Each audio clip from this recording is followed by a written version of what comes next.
Is it the, and that turns it on.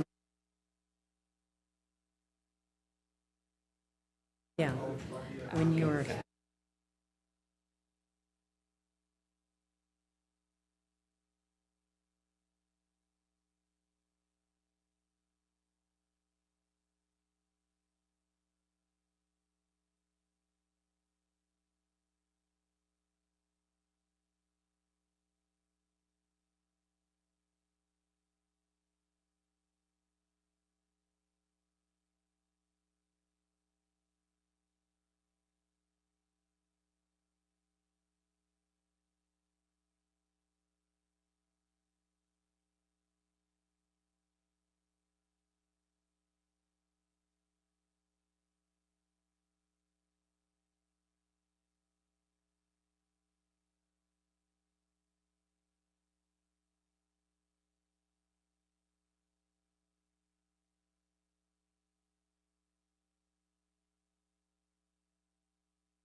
Call this meeting to order. Roll call, please. Vice Mayor Farmer, Aye. Councilmember Sandu, Aye. Councilmember Campion, Councilmember Lozano, Here. Mayor Lamson. Here. Please stand for silent prayer and flag salute.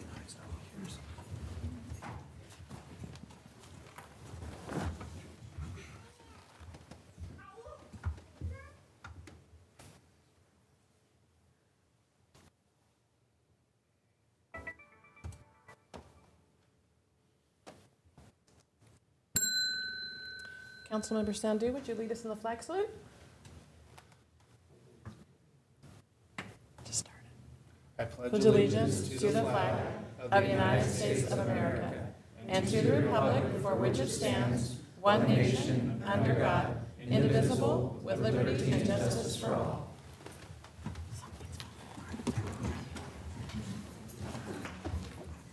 What? That's falling apart. What is? It's going to hit me on the head. Okay. We're going to take just a minute and for Mr. Palazzo to introduce someone.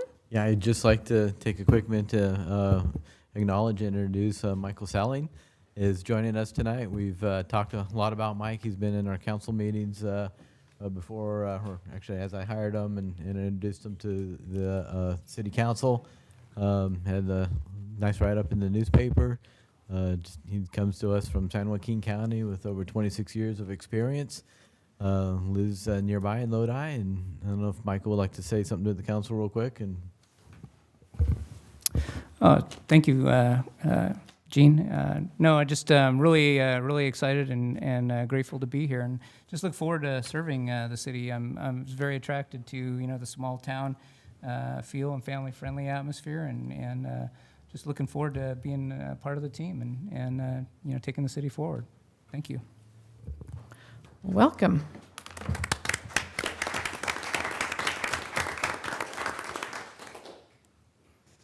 Replay statement. This meeting of the Galt City Council will be cablecast on Metro Cable 14, the local government affairs channel on the Comcast, Consolidated Communications, and AT&T Uverse cable systems. The meeting is closed captioned and webcast at www.sacmetrocable.tv. Today's meeting will air Friday, March 8th at 9 a.m. and Saturday, March 9th at 9 a.m.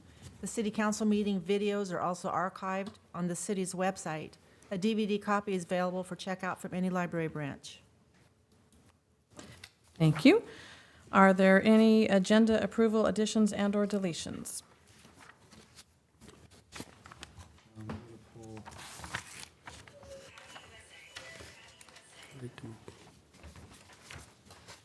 I have one. Okay, Mr. Lee. I'd like to pull consent item number 4 for discussion. And I would like to pull 1, 5, and 6.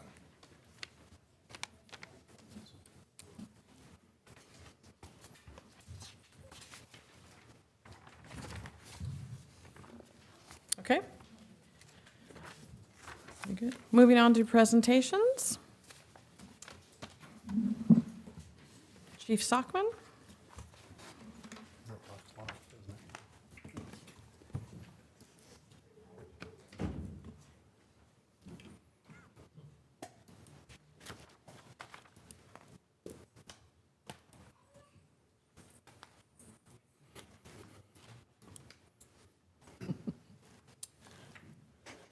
Mayor and members of council, I'm very pleased to introduce our newest officer, Armin Grewal. And so we are very, very fortunate to have him here. He's going to tell his story after we swear him in, but just a little bit about him. I've committed to the citizens of Galt and the members of this police department that we only hire quality people with great character. And that is going to get along well with all the other officers, because when you have that kind of camaraderie and relationships and friendships, the whole department works seamlessly. So we are very, very pleased that he's here. A little bit about him. He was born in India, came to the United States in 2012, right? And he lived in Lodi with his family and then became a U.S. citizen in 2017. So It's a real success story. Galt's going to benefit from that. One of the things that he told me was seeing the police in India and then talking to family about the police officers here in the United States. He knew that he wanted to come here to this country, and he knew that he wanted to be a police officer in this country.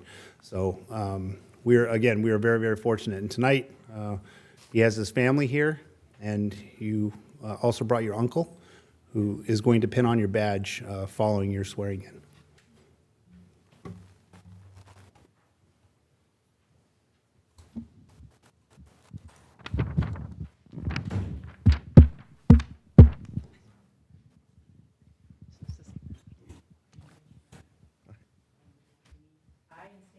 I, Herman Grable, Do solemnly swear do solemnly swear that I will support and defend that I will support and defend the Constitution of the United States, the Constitution of the United States the Constitution of the State of California, and the Constitution of the State of California against all enemies, foreign and domestic, that I will bear true faith and allegiance that I will bear true faith and allegiance to the Constitution of the United States to the Constitution of the United States and the Constitution of the State of California, and to the Constitution of the State of California, that I take this obligation freely that I take this obligation freely without any mental reservation or purpose of evasion, and during such times and during such times as I'm an employee for the City of Galt, I will faithfully discharge I will faithfully discharge the duties of police officer the duties of police officer to the best of my ability. to the best of my abilities.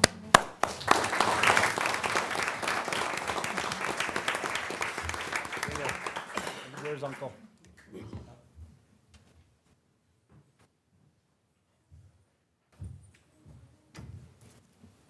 The pinning of the badge is something that you'll never forget. The first person to ever pin your badge on, you'll never forget that person, you'll never forget that moment. So choosing the right person when you're bringing all of your family here is very, very important. So it's a great honor, sir. And here's the badge. And if you draw blood, you get extra points.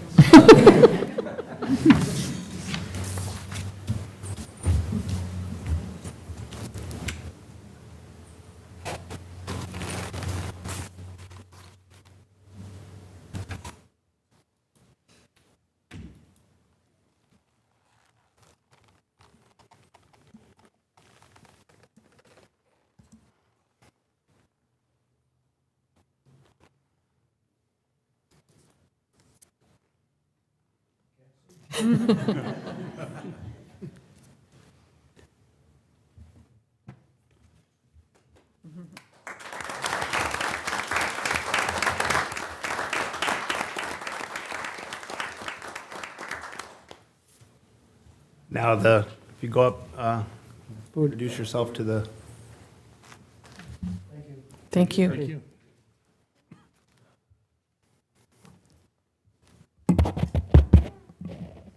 It's working.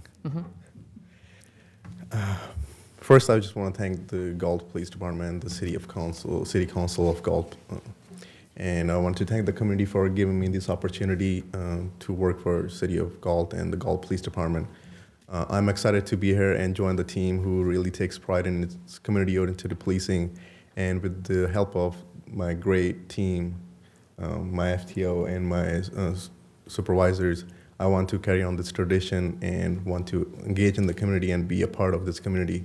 And I'm really excited to be here, and I want to thank my family for being here today, and thank you everybody for all your support and love. I'm a really lucky person to be here today. So thank you very much.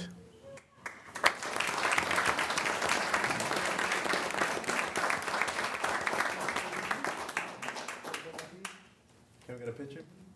Yes, of course. He does. Yeah. Thank you. Mayor, if you don't mind, I'm gonna take a picture. Can I go too?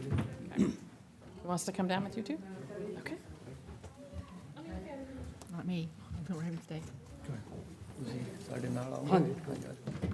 want to be in the picture. So we can-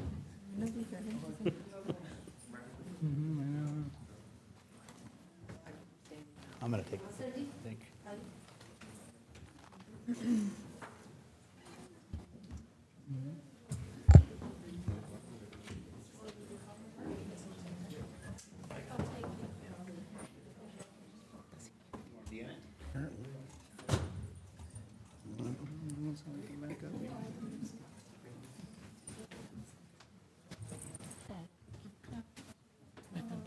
Gonna need bigger chambers.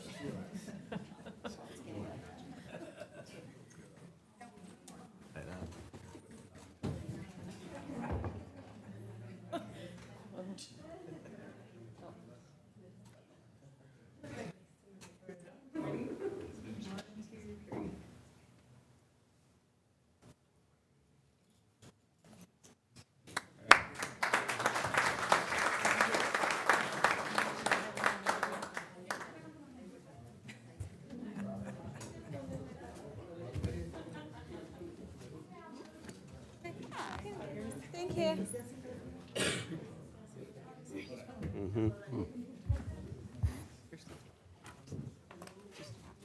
Yeah.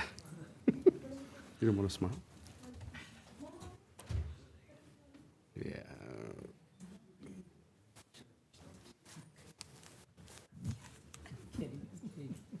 Hmm?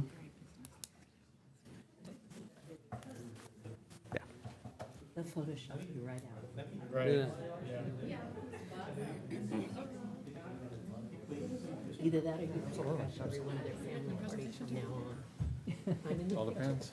Right. Yeah. People's balls. Little fedora on. Little baby has a fedora. Awesome. Are you done photobombing? Little tummy. How's the back of the head? Making faces. Awesome. That was sweet. I know. Congratulations. All right. Ms. Suttles, can you read the public comment, please? Under Government Code Section 54954.3, members of the public may address the city council on non-agenda items. The public comment section is for the city council to receive comments. Except for brief responses to questions, no discussion or action may be taken on any item that is not listed on the agenda. Please limit comments to a maximum of 5 minutes. Speaker cards are located on the table inside the entrances to the council chambers. Once completed, forward the speaker card to the clerk. Those persons wishing to speak on an item scheduled on the agenda will be given an opportunity to do so at the time that item is being considered. You have one card. All right. I have Jahan Khan. Would you please come to the podium? Welcome.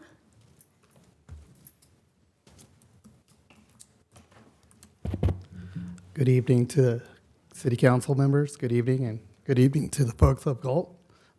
Excuse me, I'm fearful of public speaking, so my apologies. Again, my name is John Kahn, and I am the store manager of the Walmart in Galt, California. First and foremost, I would like to thank Gail for encouraging me to come tonight and speak on behalf of Walmart. So I just want to say thank you to Gail, so appreciate it. Thank you. Sorry. So again, my name is Jahan. I'm store manager of Galt. I've been with the company now for 20 years. It's the last 2 years here in the city of Galt. Just wanted to take the time and put a name to a face, or put a face to a name, however you want to say it. So just want to do that. And then also just want to inform the city council and the folks of Galt that we're going to be having a new program called Online Grocery that's going to be being offered to our folks in Galt. So it's going to be a brand new service to our customers. Our grand opening is going to be on April 2nd. So I'd like to encourage everybody to attend. It's going to be a great new service to our customers, as where customers could now shop at home and do their shopping, and we'll be able to deliver their groceries to their vehicle on the side of the parking lot. So that's going to be pretty cool, I should say. So other than that, that's pretty much all I got. I'm sorry. Thank you for welcoming, and thank you. Thank you. Jahan, what date was that? I'm sorry, April 2nd. Thank you. Yeah.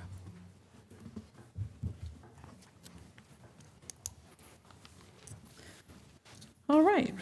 Reports by city council members on regional boards, commissions, and committees. Councilmember Farmer? I have nothing. Vice Mayor Farmer, sorry. Councilmember Sandu? Nothing to report.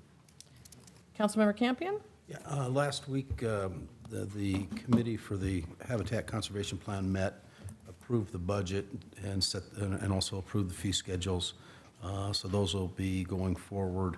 There are a couple of minor things that may be coming back to the city as cleanups that were discovered by Army Corps of Engineers. So it's minor stuff, but it may necessitate the jurisdictions to take another action. And we have interviews for an executive director sometime next month. So. Thank you. Councilmember Lozano? Yeah, just have to report out on the SACOG meeting that was on the 21st.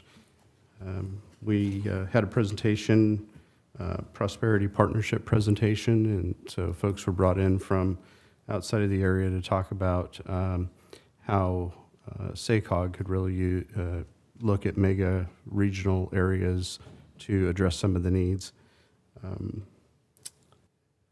They also talked about pension issues and how to address that from a not only a state but regional perspective, and then presenting where the Bay Area Council of Economic Institute that came and talked about what they're doing in the mega region of the Bay Area as it relates to transportation and jobs. And that's pretty much about it. We did approve the option 2 for the rate increase for partner memberships, or partner agencies. And so it's going to be a 2-year process. And so it'll be a little easier on agencies to budget for that. So that went as planned, as reported last time. So I'm still working on the MTP SCS, the transportation sustainability strategy, and so that's still going forward, and we'll continue to work on that. And that is it. Thank you.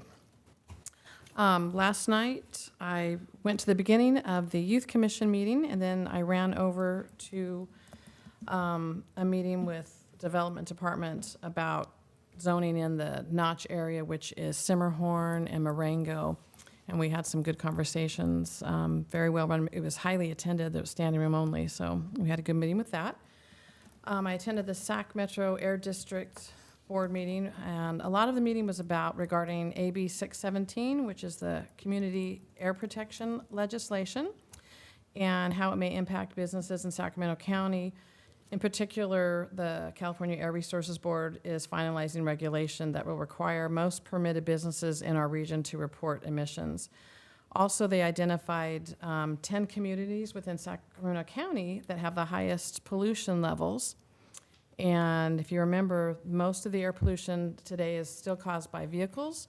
So those 10 areas with the highest emissions tend to have the older vehicles. So they've got a few $1 million that they're working on making an incentive program to help people kind of get rid of those old vehicles. And we got a lot to figure out, but we're working on that. And that is it. Okay. Information consent calendar. We receive and file warrants for period ending February 20th, 2019.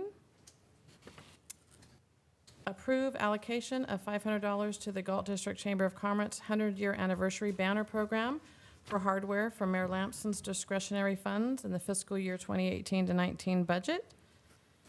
That is all we have left on consent. Can I get a motion? I'll make a motion to approve.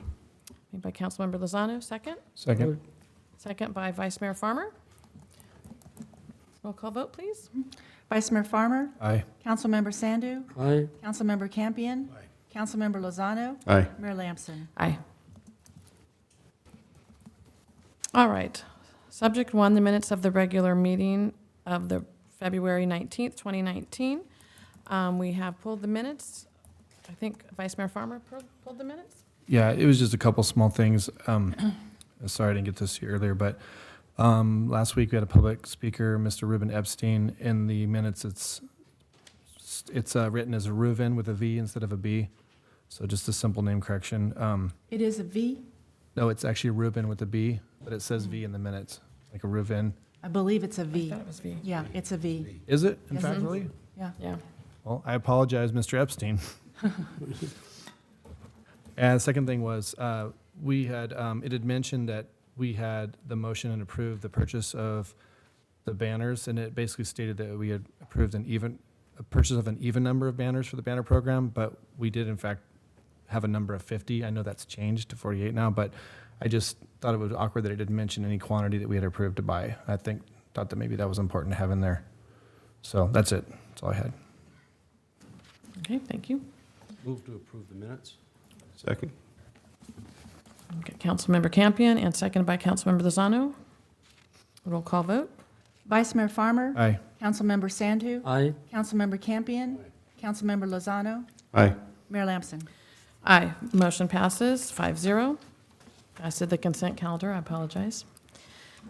Number 4, Police Department vehicles pulled by Councilmember Lozano.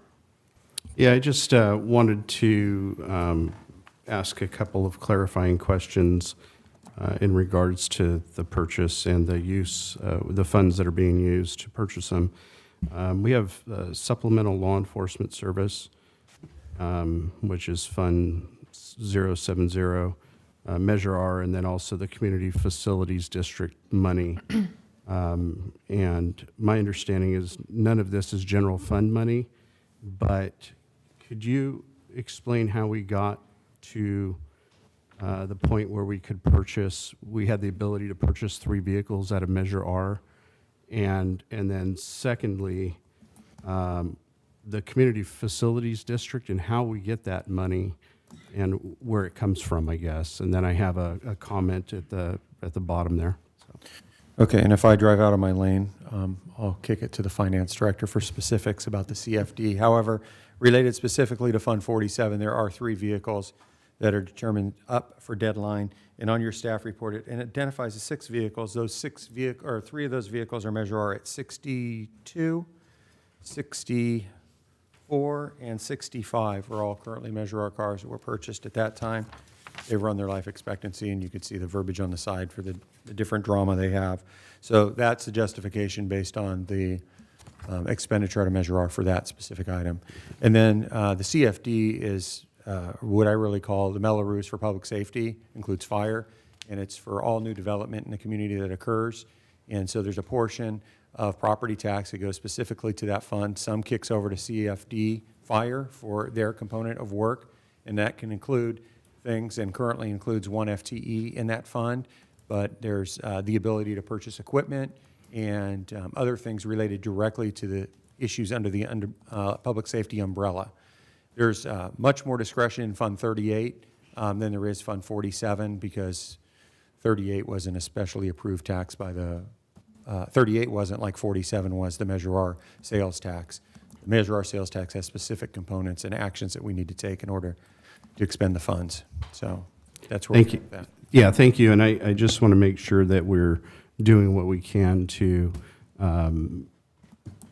really be diligent about the expenditure of Measure R funds. And so I just wanted to make sure that part of the public process is the explanation of the 3 Measure R cars that were originally purchased under Measure R are now deadlined. Correct. And then just the last, there's a sentence at the end that talks about future budget appropriations for annual purchase of 3 marked frontline law enforcement vehicles and 1 unmarked.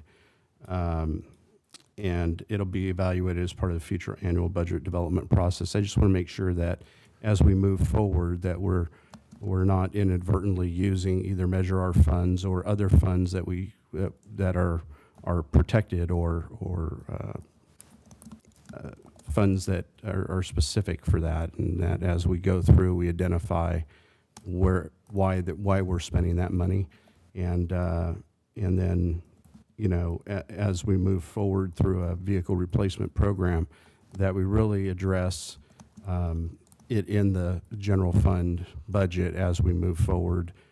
And I know we're not talking about budget tonight, but I just want to put that out there so everybody kind of knows. That's at least where my head is that unless there's a specific reason why we're purchasing out of other funds that are protected of sorts, that we build that into the budget moving forward.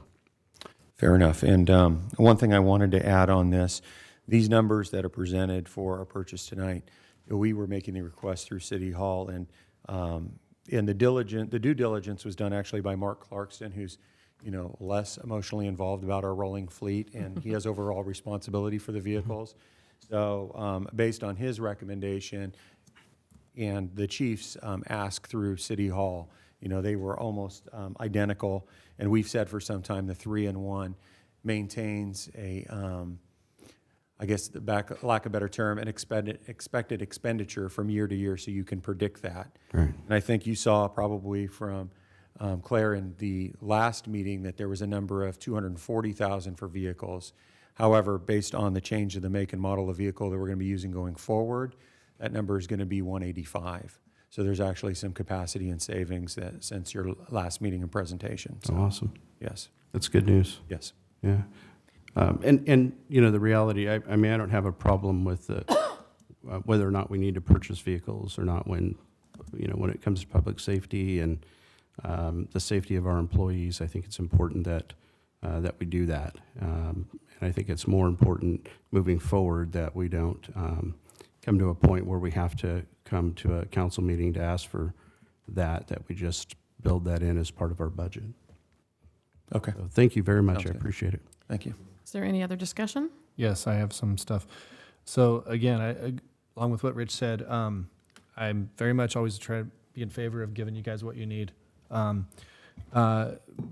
I did have a lot of inquiries, some emails, people asking some questions. So I did meet with Lieutenant Kolonowski and Chief Sockman for a significant amount of time the other day and kind of pick their brain on some things and try to, dissect into this a little bit more. And then I also did my own research and, went out, contacted a couple other departments that I have some contacts with and kind of just picked their brains about, what's the life expectancy of patrol cars and that kind of thing. And so basically what I determined from them, which you guys supported, was that what I found that 85 to 90,000 is typically the life expectancy of a patrol car from the department. We're clearly over 100 on all these that we're phasing out. So we've basically, have been kicking the can down the road for a while.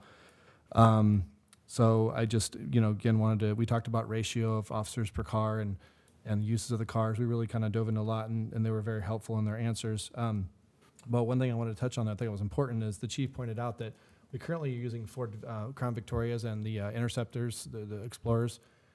You mentioned that we're going to be transitioning to a different vehicle, mainly because the purpose of they're going to be less expensive. The Ford product has gone up significantly.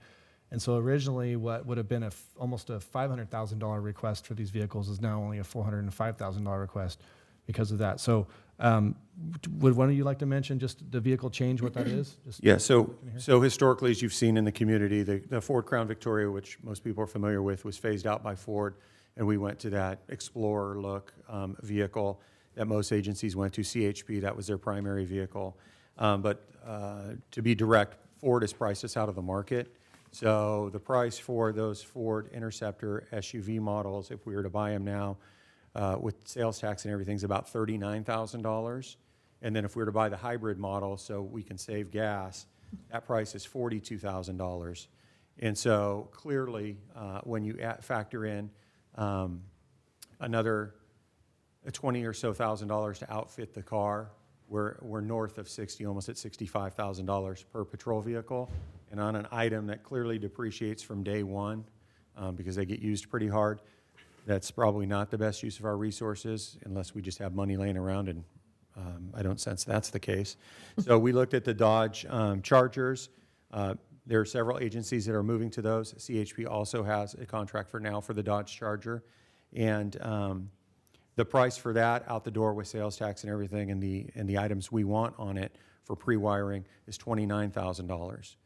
And there's about a $2,000 savings in the difference of an SUV build based on the extra windows and other things that you got to secure to a sedan build. So we're saving in the neighborhood of, well, a frontline law enforcement vehicle is now at $50,000 instead of $65,000 when I first wrote the staff report, and then the unmarked cars remain at that $35,000 threshold. The Dodge, the Ford have the same warranty on the drivetrain, so there's no lost capacity in terms of warranty work and things that'll occur related to that. So everything's the same. And then after these purchases, the 3-in-1 was mentioned by council earlier. We will have replaced 50% of our frontline fleet and 27% of our unmarked fleet after this purchase and if the budget holds for the July 1st build. We don't want to be in a place where we're buying 6 cars because we cause a problem 5 or 6 years from now when we're in the same place. So we need to be methodical in those purchases moving forward so we don't leave a future council pressured to make some tough decisions if we're in tighter times. So that's where we're at. And yeah, so yeah, just I mean, this is a pretty big expenditure, 9 cars. But I've talked to some of the PD and they're pretty excited about it. But like I said, I know that just so the public knows, we've been kicking this down the road a while, kind of pushing this off. So it's good that we can finally find the money to address it. I thought of a question after I met with you guys though, and sometimes I know that this can be just cost ineffective to do this, but is there any savings at all in stripping any of the equipment out? Because you mentioned we're going to basically phase out the old vehicles at a really cheap price. Is there no value in stripping that equipment to have it reinstalled, or is a lot of that stuff usually outdated? Or So the stuff in the Ford Crown Victorias is not going to be usable for us. In fact, 2 of the cars that are deadlined have electrical and light bar issues. We actually bought the light bars thinking we were going to spend the money to put light bars on cars, but when we did the math, it didn't make sense. So actually 2 of those light bars are going on the future cars. So other than stripping them down and using them for some lightweight stuff in town that maybe another department needed, we would not have use for them. Galt wouldn't have use for them, and so we would sell those in govdeals.com. That's who we use. And then whatever fund bought that vehicle, those proceeds would return to those funds. So cages and siren controllers and things aren't going to work out of those Crown Vics. Those are, and if they didn't get recycled out of a prior build, they're at least 8 or 9 years old and probably 14 or 15 years old. All the equipment and the electrical currents and all these things just change over time and are more efficient and use less battery and other things. And so we will switch all that equipment out, including the police radios, which are needed because of the digital conversion we did. okay, we did talk one last thing. We did talk about the one vehicle that was not a deadline vehicle. It was the 2013 Explorer. It's got like a little over 100, which for frontline use is obviously past its safe, what we consider. But we talked about when the time comes to phase those vehicles out, so when the new vehicles come in that you're gonna be purchasing, which is like 6 months down the road, I asked if there would be any vehicles we could reuse within the city, like another department.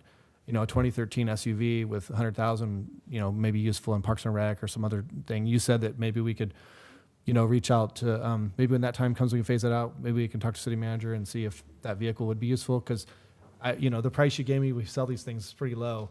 Correct. Like $1,000 or something like that. So right. It could be a useful vehicle somewhere else. Just a thought, if it's still functioning at that time. So that's all I had on this subject. Right, and we have, and historically, Armando's been good about taking our, see, there he is. So I have a question. Chief, can you tell us how many marked cars and how many unmarked, and then what ideally in a perfect world that we should prepare for the rotation to be? Right. So right now we have 18 black and white vehicles, and we have 15 unmarked vehicles. When you, with the black and white vehicles, that's 2 sergeants, 1 traffic, 2 canine, 2 school resource officers, 1 pop, and that leaves 10 vehicles for the remainder of our 17 general law enforcement officers. So they share cars.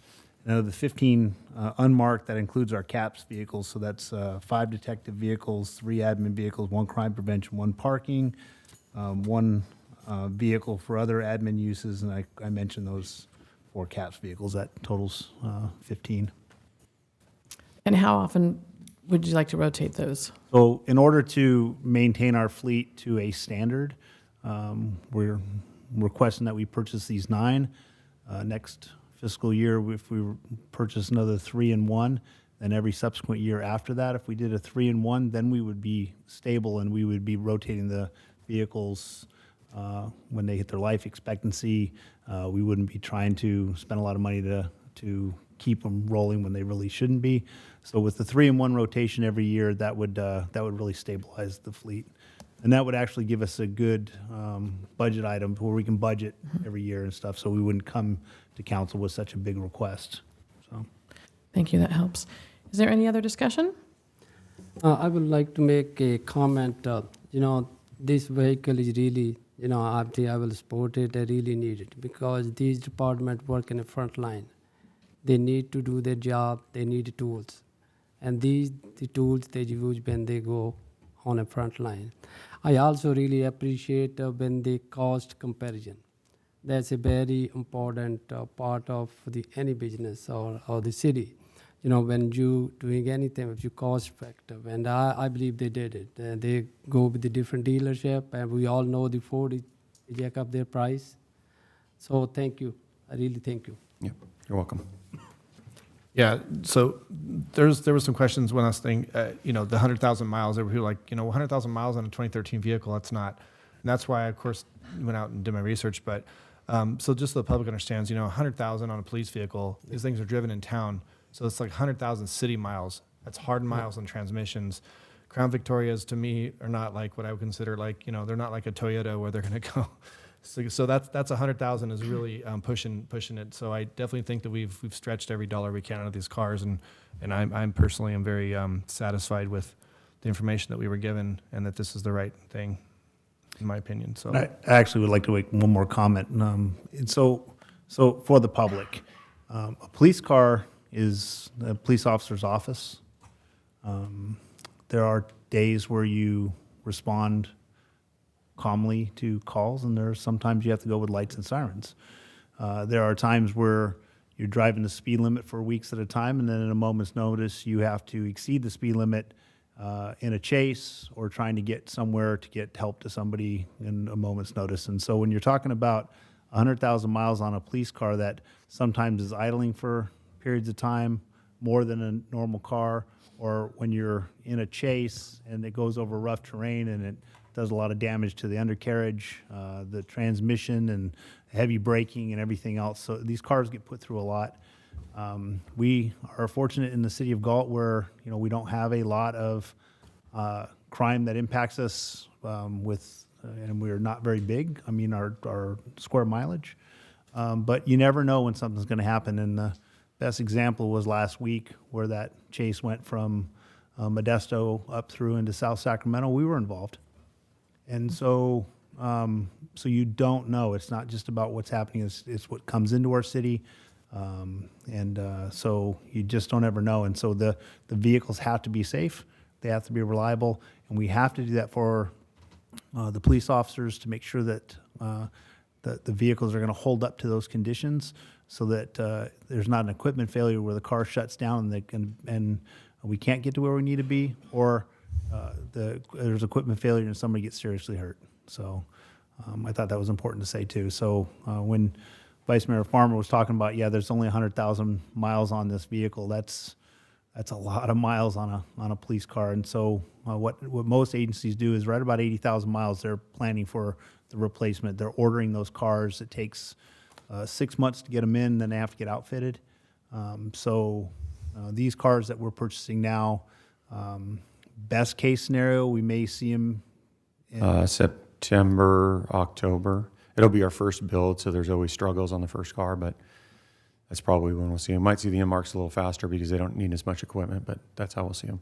So that's the other thing that's important when you're planning for future cars. I mean, you order them, if you all approve it today, we order them, let's say tomorrow, which we won't be, but tomorrow we order them, we will see them September, October here, and then they have to get built, and that could take a couple months also. So, and if we bought those Fords, we wouldn't see them until December, maybe January. They are truly on a those Dodges might get in 90 days. Those Fords are at 24 weeks right now, really? And that's before this glut of ordering because they switched the platforms and did a bunch of things, and thus they raised the price. So that's what we have.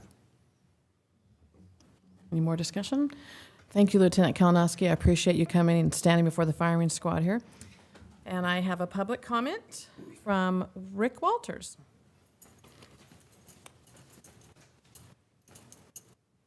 Just a matter of clarification, are you using Measure R money to purchase cars? That's correct.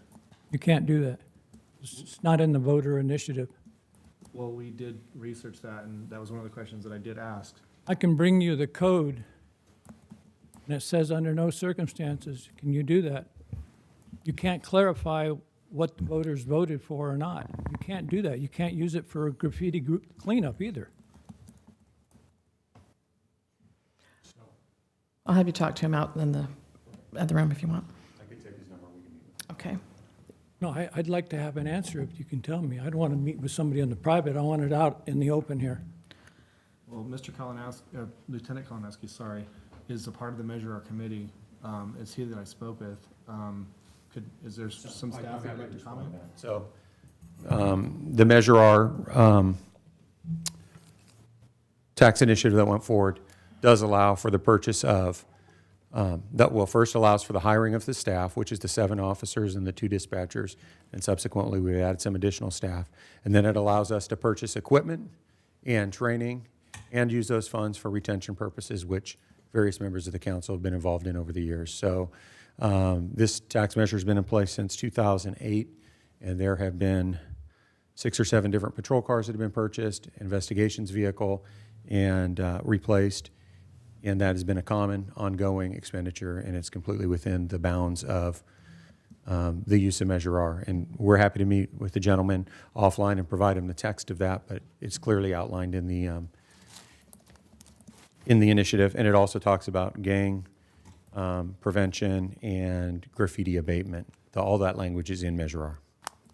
Please do get that information to Mr. Walters. Thank you, please. Kalinowski. Yes. And just so you know, that was a question, Mr. Walters, that was brought to me, and I addressed that right off the bat to find out about that. So that was a concern of mine as well. So we will get that to you. Absolutely. Absolutely. We'll handle that. Thank you. Okay. Is there any other public comment? All right, adopt a resolution approving the purchase of 9 police vehicles and amending fiscal year 2018-19 budget to appropriate funds. Do I get a motion? Make a motion. Second. Councilmember Lozano, Vice Mayor Farmer. Ready? Roll call vote. Vice Mayor Farmer. Aye. Councilmember Santu. Aye. Councilmember Campion. Aye. Councilmember Lozano. Aye. Mayor Lamson. Aye. Motion passes 5-0. All right, subject 5, award of consulting service agreement for the report of waste discharge for the wastewater treatment plant. I believe Council or Vice Mayor Farmer pulled that. Yeah, I did get with city manager today, and we had a brief conference call with Mr. Sellings and Mr. Clarkson, and just covered a couple questions because, again, I had some inquiries about this and wanted just some clarification. So just so I'm understanding this correctly, basically in 2015, it was our last time we had a discharge permit. We're expecting we need another one every 5 years. So next year, I know Council Member Lozano inquired if we had anybody on staff that could do this permit, and the answer was no. Although we are not required by law to hire a consultant to do this, that we were told, Mr. Lozano and I were told that we don't have anybody in staff that could perform this task, which is why we were going out to consultants. So just want to understand that is correct what we're doing here. And on page 2 of the staff report, it mentions that the request went out to 9 consultants and only 1, which was Yost and Associates, had responded. But then in the last paragraph, it said that RFP went out to 10 firms, not 9. So I don't know if that was just a, clerical error. It says 10 and 9. But, there was a mention about why the others did not respond. So out of all that went out for requests, only 1 responded and said they would do it. This is a company that has done business with Galt before. But can you just briefly, just for the public, explain what was the reason why the other people said that they weren't interested? Yes. Excuse me, through the mayor. Vice Mayor Farmer, basically, maybe a point of clarification as far as staff's ability. There's going to be some staff work. I mean, we're going to have to manage the consultant, but we do have some in-house, capability. So it's not that we have zero capability. I mean, we could do some of this work ourselves. However, there is a legal portion of the work, and there's also a technical portion of the work that's beyond our staff resources. And so that's the primary justification for going out to get a consultant. So a point of clarification on that. Sorry, can you repeat the second question? That did it just mention that there was 9, there was an RFP Oh. sent to 9, and then it said, and then it contradicted and said there was 10. Yeah, I'm gonna refer to Mr. Clarkson on that, as I was not here at the I time. don't think it matters, but 9 or 10, I just. Yes, we did submit to 10 firms, and 9 did not respond. Okay. So my next part of this question on this item would be, so we're basically approving 118,000 plus an $11,000 contingency. And then another part of this is that we're authorizing the city manager and the public works director to approve any additional costs that would surpass the 118,000 that stay within that contingency. I understand contingencies. I'm a contractor. I get it. But what I thought about was that I was reading the scope of work from Yost, and it did mention that they had done the permit with us in 2015, and it basically said that, and their words were that West Yost Development had done the previous RWD for the city's wastewater treatment plant in 2015. Much of the information needed for the new RWD is included in that document, so it will allow for a streamlined effort. So with that being said, I know it was said that, you know, the price of the one person that came back, although that was still in line with what we expected, I was thinking if we're expecting to see certain numbers when we go out to 10 people and one responds, I would assume that they were probably, that's like a expected retail price. But yes, they're stating that because they had ongoing work with us and they had already information on hand, that this would be a streamlined effort, almost like saying they have a jump start. So do you feel like we're still being charged fair price, although they're kind of pitching it as like, hey, this is going to be a slam dunk for us because we've already done one in the past? I was just kind of my thought of it. Yeah, and I know the staff report touches on, you know, essentially as far as maybe kind of a characterization of some of the other responses that we got. You just don't know how, you know, other consultants' workload is. I mean, whether they're already, you know, basically maxed out their capabilities. And, you know, sometimes people come and go from one firm to another or something, so they may not have the expertise, you know, that they might have had previously to compete. But I think, you know, West Yost having done it before in 2015, I mean, these things, there is a certain amount of, you know, information that, you know, that they can, it's somewhat boilerplated to a degree, to where they can, you know, take advantage of that. So I feel like that we're getting a good price on this. I would refer to Mr. Clarkson if he has any, you know, follow-up additional, so. Okay. Thank you. Yeah, so I mean, I get the contingency is just protocol.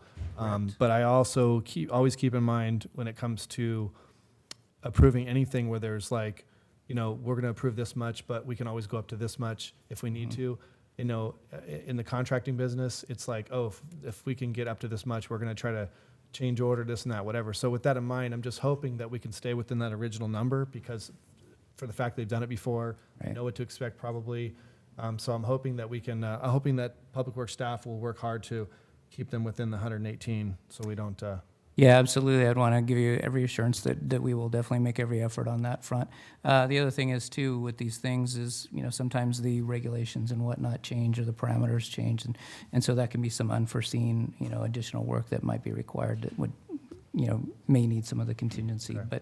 But yeah, absolutely, as staff, we definitely want to, you know, try to minimize any contingency use, so. So is this something that we should be budgeting in future? Because if we're expecting to have the permit due every 5 years, can we start maybe, or would it have to come back to council every time, or can we just start building into the budget for the plant? Do you want to, Jean? I'd like to make that, respond to that, and make a couple other responses. As far as it's in the budget, we have to, on a contract, we have a purchasing policy that requires us to go out and get contracts and bids, RFPs, you know, competitive and stuff. So even though it's in the budget, we can't spend it until we get a contract and approval from council. Okay. The other end of it, this price for this one, what's been proposed, in 2015, I was involved in that application, and we set up our process after that to get ready for the next one, the 220 in 2020. And the value of this is about half the cost of what it cost us back in 2015. Really? Because we've kept the data up, we've kept everything online, we've done everything needed to be with this permit. So it's a much reduced cost just by what we've done internally. And as far as getting a favor, you know, West Yost being part of it, well, they see what we've done. And we did provide that information to the other firms that we do have this, you know, that the application would be easier than a lot of applications out there. And, you know, but it's just, we didn't get any, you know, any submittals from there. So we've taken the chance, and we've taken the corrective actions to make sure we didn't see another $200,000 application. Okay. That's good to know. Thanks for your answers. The only, last thing was there was just a clerical error in the contract. I think it was the contract itself, where it listed the address for Yost and Associates, and it said David, California, instead of Davis with an S. Just caught it, so I don't know, maybe just correct that. Not that there's a town of David, but What page? that's all I have on this subject. Thank you. Okay, any other discussion? I have a comment on the same thing. Mr. Clarkson, we sent that these RPF around 10 or 9 companies, right? And we don't get anything back from them, right?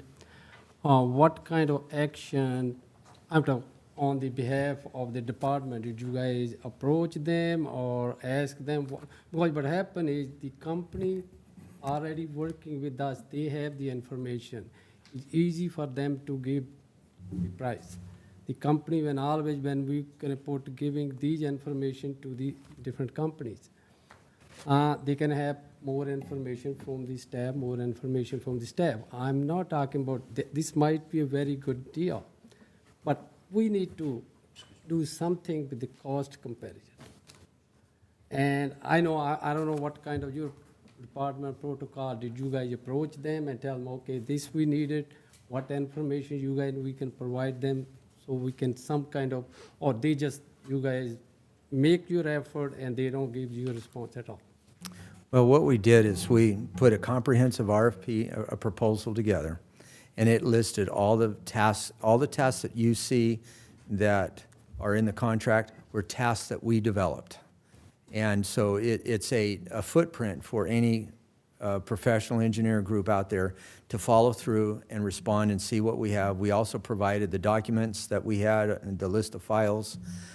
They can also get on, we gave them the addresses for the CWICs and our waste discharge permit number, so they could get on the website, the state website, to see the type of requirements that we have. That we included our current permit. We included everything, and then we submitted it out. Did we knock on doors and say, hey, please give us a submittal? No, we didn't do that. You know, you have to wait. You have to treat everybody fairly. But then when our period ended, we're going, okay, we only got one. Let's go and talk to everybody and see why they didn't submit, or see if they were ready to submit but they missed the deadline. If we had something like that, we could have probably extended something, but we didn't get anything. And when you're looking at it, this type of permit process, when it was commented on, do we have the staff to do the permit? Well, we would need to have some subcontractors to help us on stuff. But if you're doing something once every 5 years, you're going to miss something. And you want the people who are doing this on a routine basis. Doesn't matter what type of profession you're in. I think things get old after 5 years. And so you want the people who are going to be doing it all the time. And as Mr. Selling indicated, that there's a possibility that some of these firms, just their workload was just too great, and they couldn't do it, or they lost their key staff to other staff. And so we didn't get a good feel that if we went out for an RFP again and we knocked on doors, if we were going to get a response. It cost about $25,000 to put these together, especially if you go through an interview process and all. So to clarify on our Councilmember Sandhu's question, we did contact the other people and said, why didn't you? And none of those responses is what you told me. None of those responses of reasons why they didn't bid on it weren't because they didn't get the adequate information or they missed a deadline or anything like that. It's just that you didn't get any of that response from them. No, we didn't. Yeah, I've put this RFP together before at other places, and it's a terrific footprint. And we use it in engineering with our RFPs. It tells them the task and provides the information for anything. So when we do get an RFP, or when we get proposals in, we just go right through our RFP and match them up to each of the proposals. It's really a nice footprint for people to submit in. But we didn't get anything saying that they didn't understand what was going on. All right, thank you. Thank you. Thank you, Council. Any other discussion? Any public comment? All right. Adopt a resolution authorizing the city manager to execute an agreement with West Yost Associates in the amount of $118,640 for the report of waste discharge for the wastewater treatment plant. 2, authorizing a 10% contingency in the amount of $11,864. And 3, authorizing the city manager and public works director to execute a contract amendments within the approved contingency amount pursuant to the city's procurement procedures manual. Can I get a motion? Moved. Councilmember Campion, a second. Second. Councilmember Lozano? Roll call vote? Vice Mayor Farmer, Aye. Councilmember Sandu, Aye. Councilmember Campion, Aye. Councilmember Lozano, Aye. Mayor Lamson. Aye. Motion passes 5-0. All right, subject 6, award of contracts for the Golden Heights well rehabilitation. I believe that was also Vice Mayor Farmer? Hello again. Sorry, I have these questions, but I just, a lot of this is just for clarification of the public. So to understand, and it's very educational to read these staff reports. You know, us as being new council, you know, are not always privy to every little thing in public works, so it's a learning curve for us too. So, but I just feel like it's my duty to, try to educate the public too, so we can try to be as transparent. So basically, if I understand the staff report correctly, we have 2 deep wells, one of them being the Golden Heights well, and we have 6 backup wells. The Golden Heights well specifically that we're talking about here is the primary source of our city water, ranging from 57 to 90% depending on the season. And we have found a problem with the pump in this well, and so we have sent out requests to 3 companies, responded with 2 companies, I believe, out of 3. CPM is the one that came in the cheapest. We also feel that they are the most adequate to do this. So I looked over the estimate that they provided, and what it looks like is, pretty much they're gonna just rebuild the whole pump. I mean, that's kind of what the parts list looks like. So although it says that we don't know what's wrong exactly till they pull it out, and there was some discussion about, not really being sure what it needs, I would assume that if it's a full rebuild, it really doesn't matter what it needs, they're just gonna rebuild the whole thing. Is that what we're doing? Well, we are going to replace the shaft. We're going to replace spider bearings and stuff as it goes down. The pump itself is down 300 feet into the aquifer, and we don't know if there's any need to rebuild that until we pull it out. We do have money in there to rebuild bearings of the bowls and stuff that the pump has, and so when we pull it out, if we don't need to rebuild it, we're just going to put it back in. If we do need to rebuild it, we have the money there to do it. Okay. We can't tell till we pull it out. We know we're replacing the shaft and the spider bearings. We know we're doing that. Okay, so the second, you might as well just stay up there, Mark, because you can probably knock these off really quick for me. This is a joint thing here. Part of it is the repair, and the second thing we're approving as part of this is to have a consultant come in and do a well rehabilitation, which was something we were going to be looking at doing 18 months from now, but because of the work needed now, we feel like it would be cost effective to do this now together as a joint thing, because it would cost more to put everything back together than have to go back in. Mm-hmm. So with that being said, I saw some things in the contract from Yost and from CPM where it says, Yost's contract is going to be X amount, contingent that the people that are pulling the equipment out do X, it's like a laundry list, and then the same thing with CPM. So I just want to be sure that, like I said, I've been in construction business where it's like, 2 subcontractors, it's like, well, my price is going to be this as long as this guy does these list of things, and he says the same, and then somehow something doesn't get done, and then this guy, well, he didn't do those parts, so now it's going to cost more. So I just want to be sure that, I'm sure you guys are the liaison, are going to be sure that everybody is working smoothly together, because this is a joint effort between these 2 firms to do this. So I just want to be sure that we're focusing on that, and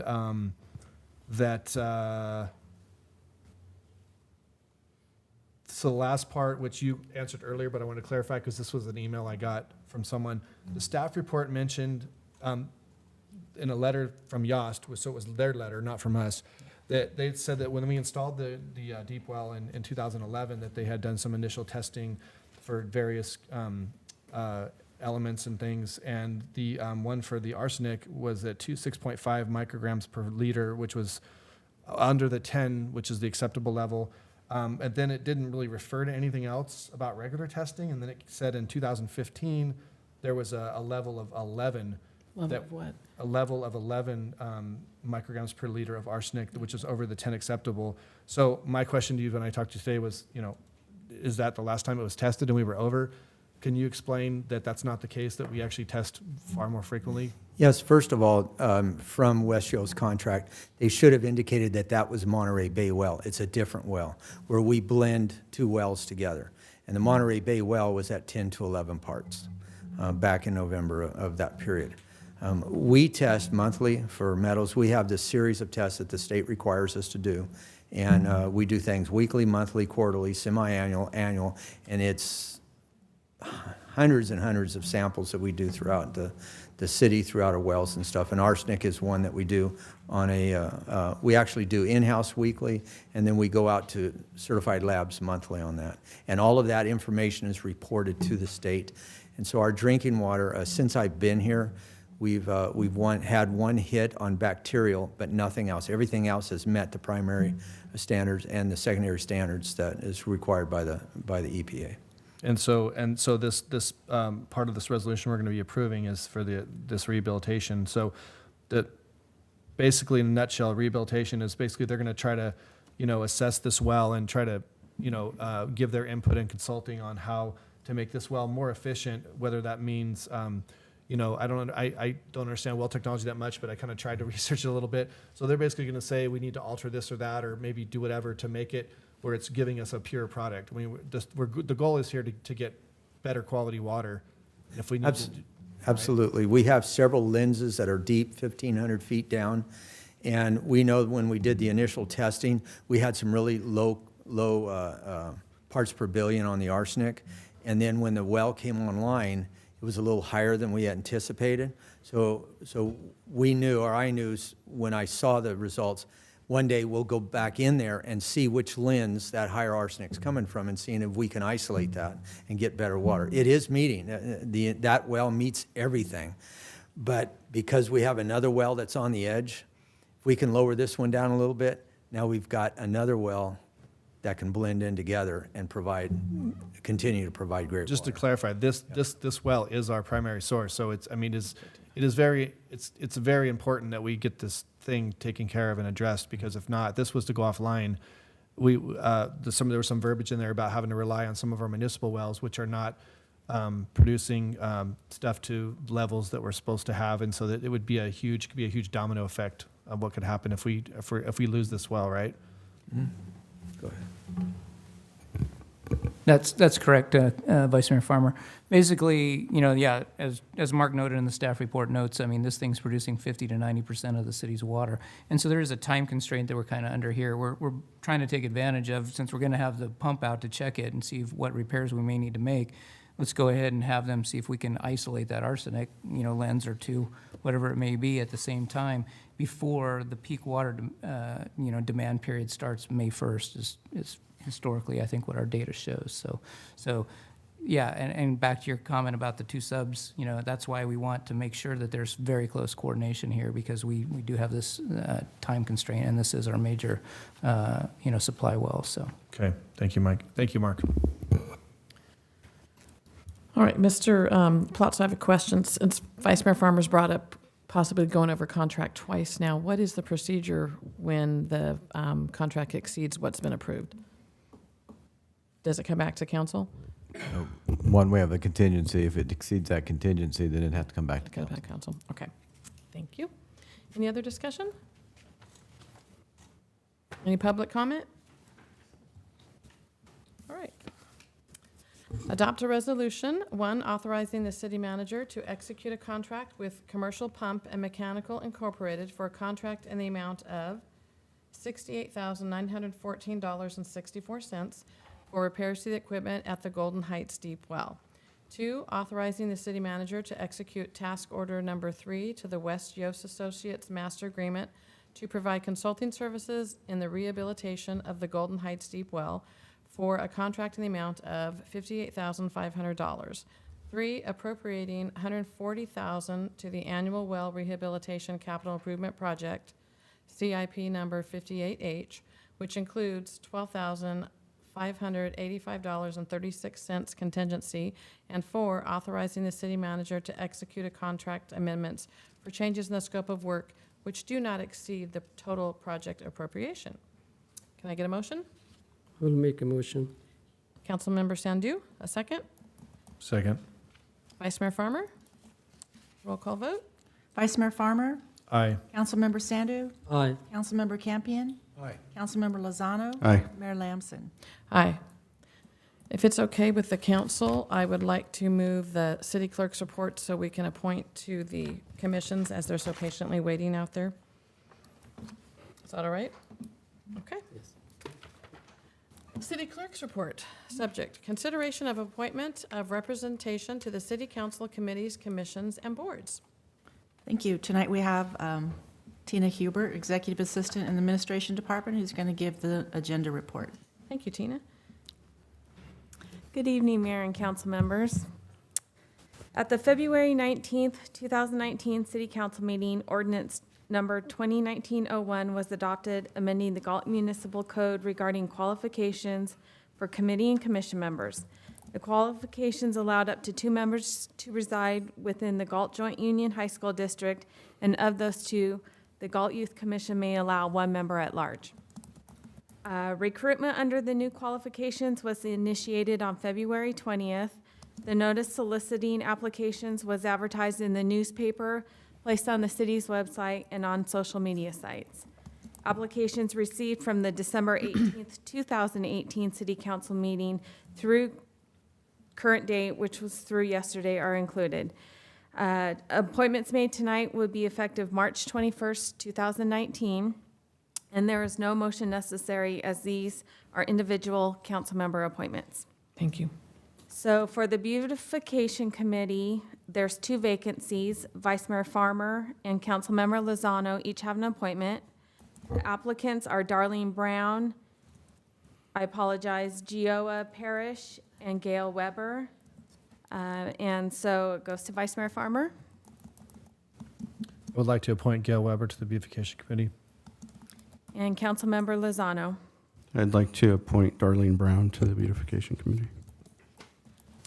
Okay, on Commission on Aging, there are 4 vacancies. Mayor Lamson, Vice Mayor Farmer, Councilmember Lozano, and Councilmember Sandu each have an appointment. The applicants are Sherilyn Kahn. Marie Hall withdrew her application. Andrea Johnson, Suzanne Nelson, Penny Niemeyer, and Alvin Roberts. Mayor Lamson. I would like to put back in, because her term was shortened as she moved across Twin Cities Road, Andrea Johnson, please. Vice Mayor Farmer. I would like to appoint Alvin Roberts. Councilmember Lozano. I'd like to appoint Penny Niemeyer. And Councilmember Sandu. I would like to appoint Suzanne Nelson. Right, Galt Youth Commission. There is 1 vacancy for Vice Mayor Farmer, and the applicants are Jennifer Collier, Esperanza Johnson, Teresa McCord, Sherilyn Miller, and Sam Mitchell. Vice Mayor Farmer. Would like to appoint Jennifer Collier to the Galt Youth Commission.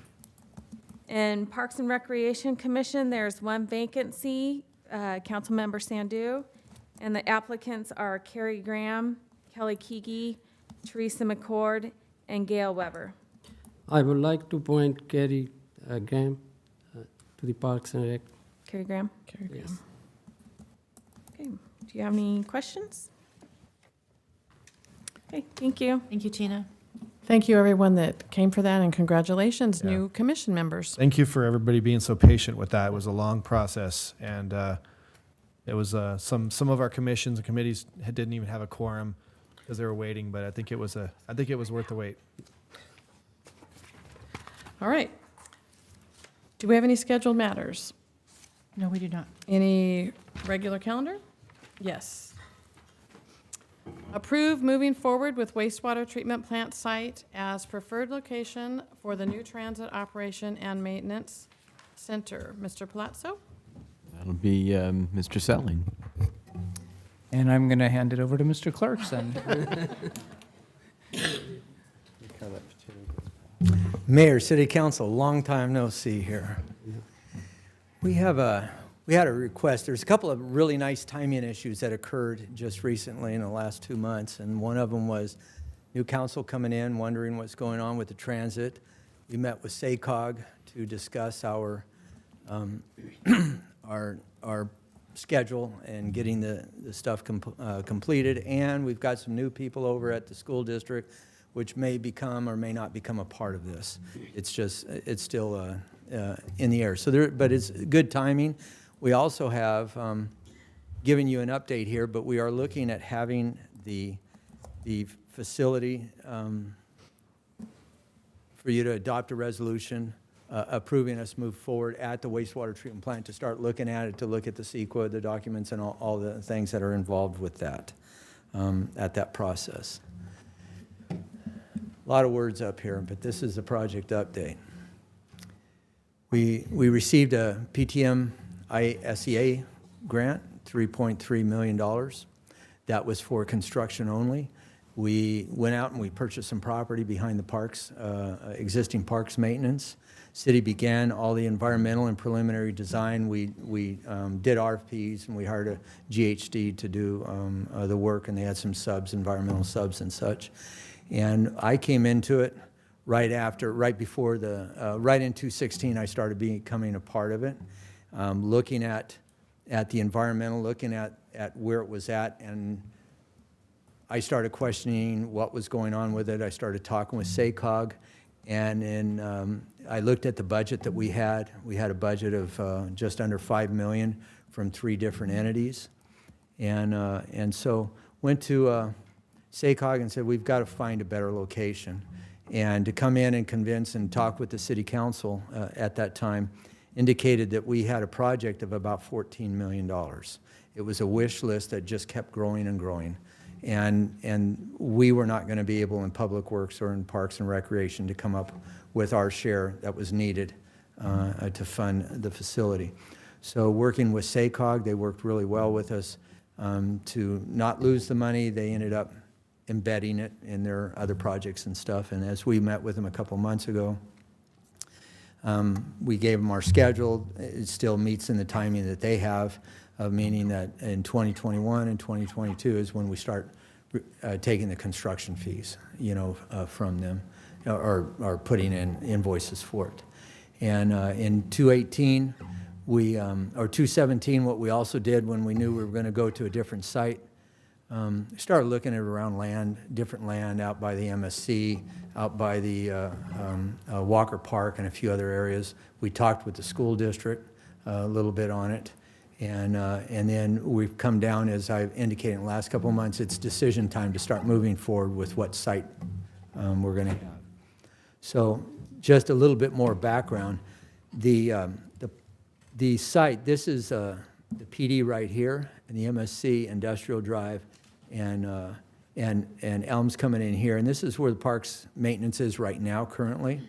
So all of the environmental, all of the preliminary engineering was done on this site. It was really constrained environmentally for growth, everything. It was just a really small, tight site. You have residential along this side and back on the back side here where it's really hard to access anyway because that street back there is really narrow. You have confinement because of the tracks here. And this little area where we were going to move in and out of that with buses, with dozens of buses, is going to be really tough on Elm there. That was going to be a tough one.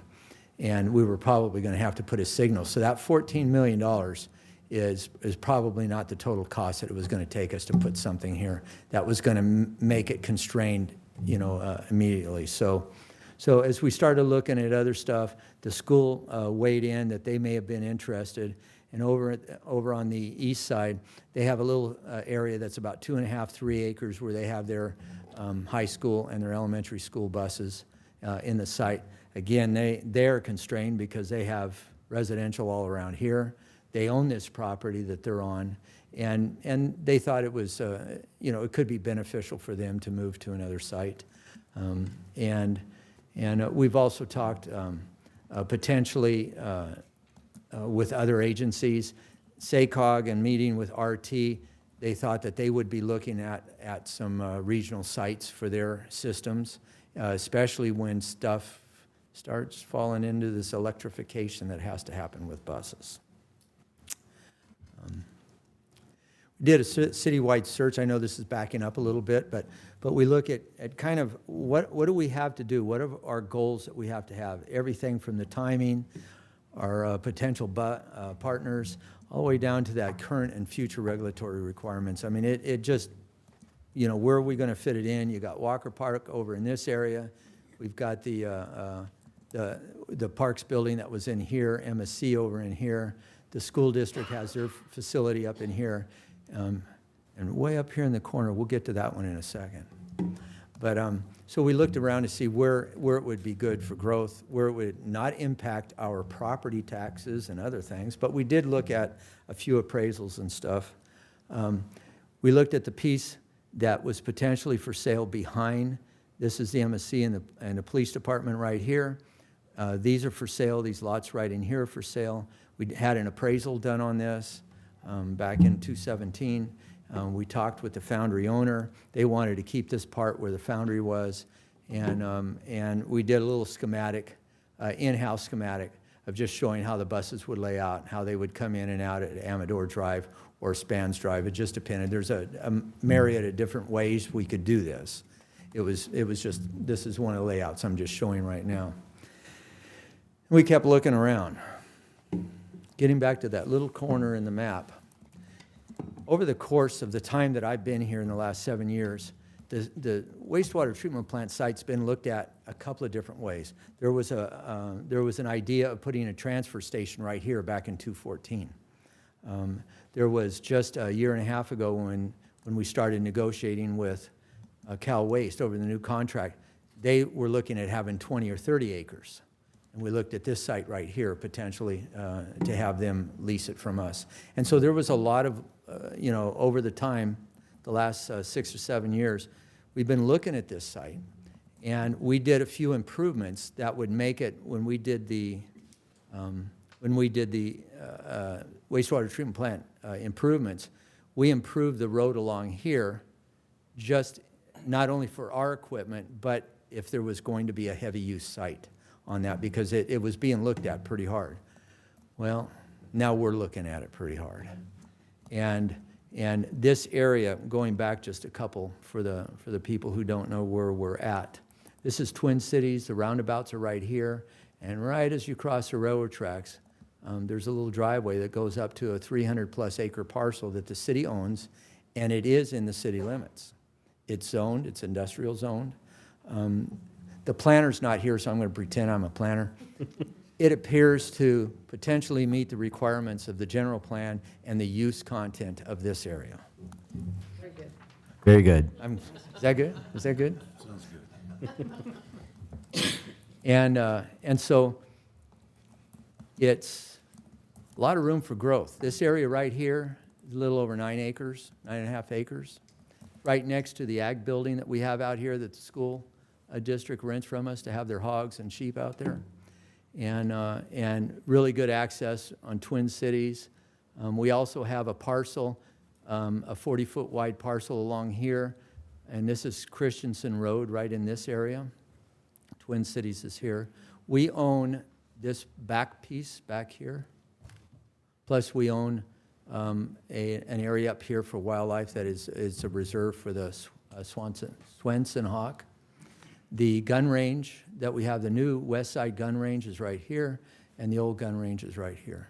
So just to kind of show you, this here is a field, a 50-acre field. These are lagoons along here, and all of these are other fields that we use currently for agriculture. And this 9.5 acres that we've identified is going to meet a lot of our needs, growth-wise. The transit facility that is proposed is only going to need about 2.5 to 3 acres, really a small amount, because we don't have money from other departments right now to add into this. But if we were able to get something in the future, we could definitely develop this massively from fuel standards for bus systems. This is doubling everything that we have, everything that the school district has, everything that we could see that could happen in a 30 or 40-year horizon, just kind of showing you all the space that we have in between this. It's a pretty good-sized site. If we were just doing the transit facilities, we would probably just have this area right in here. If the city ended up moving parks, public works out to a site, there's plenty of room here to do that. Getting back to the wastewater plant site, the growth of the wastewater plant comes out this way, right into this field right here for ultimate growth of the plant if, and when in the future that we have to expand that plant. And most of us won't be here when the build out is. Well, some of us won't be. But I was told that I had to be here till I was 90 or something. I don't remember that. Something like that. But so we've got a lot of growth in here, built in our master plan that we had of the facility that can come in down in this way. We need about 100 acres to continue doing ultimate discharge of our sludge, because we amend the soils out here. We need about 100 acres. Currently, we have about 170 acres under production.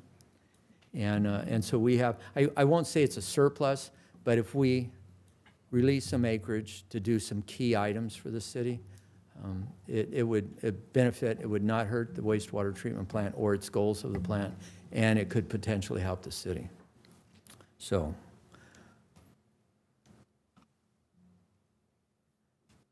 the project schedule that we're having right now, we need direction for a site to start looking at it. We have a contract right now with GHD. They were put on hold. They spent about $200,000 of their original $700,000 contract. They put on hold until we decide a new site that we're going to go. We need to do environmental. Whatever site we select, we need to do environmental. We need to do the preliminary engineering. We need to come back for direction and discussion and approval of environmentals and all of that other things that go on. In about a year from now, we should be starting the design. Year after that should start construction. And that will meet our timeline as required by SACOG to get our funding, keep our funding safe. So, asking you to move forward, and if there's any questions. I have a question. So you didn't mention, we own this property, so we don't have to purchase it, correct? Correct. You didn't mention the price of some of the other properties you were considering, or maybe I missed it. No, I didn't mention the prices, but it was in the $1 million range. Oh, okay. So it was industrial, and good Right. prices there. And the one facility right behind us, that was total of about 6 acres, including the 4 little lots and stuff, and it added up. And, I got a sticker shock. It's like when you walk up to a car and you want to buy a brand new car and it has too many zeros there, you don't pay attention to the front end. It's too big. Right. And that's what happened here with the other site that we had already selected. We didn't have enough money for, and so going to a new site, can we use that money to purchase a site? We can, but it's money that I mean we can do that if that's the direction that we're given to find another site. So with this, we can go ahead without the school district if they're not interested or while they're trying to gather their money. I'm seeing some yes nods. But it does leave room for expansion if they decide they can somehow come up with the funds and want to move out there with this. And if the schools expand as we build a little bit, they might need more buses than they can handle. Yeah, correct. When you look at, like for the school bus, if we can get them in a simple MOU that says that they're interested, not that they're dedicated into it, but they're interested, there would be some cost to include them in our master planning of this site. It would be a minimal cost, probably well under $20,000. We'd have to assess their fleet, their needs, and put it in a system. We would include them on all of our review and how we lay out the site because we'd like to share facilities. It's going to keep the cost low for everybody if you share the facilities, especially when it expands. It's like our fleet. Our fleet would use one wash facility, but we'd set it up to do a second wash. Pretty easy, whether it's the school district, RT, or whoever. But by getting somebody in here early, if we can, by summer sometime, and if they're interested, they just would be in all of our preliminary engineering meetings, environmental meetings, getting their input. But we would build the site to what our needs are, and be able to easily accommodate future growth in that area, whether it's our agency, you know, our divisions or outside agencies. And a nice one about this, we have to electrify. You know, it's already in the rules on so many year, you know, so 2026, much of your fleet 2025, at so yeah. much year period. And the first bump, I think, is in about 6 years from now, that we've got to start electrifying our fleet out here, buying new electric vehicles. When you're in confined areas like the industrial zone and stuff, you have to go underground with the wire and upgrade that wire. It costs big money, you know, to get the amperes that you need.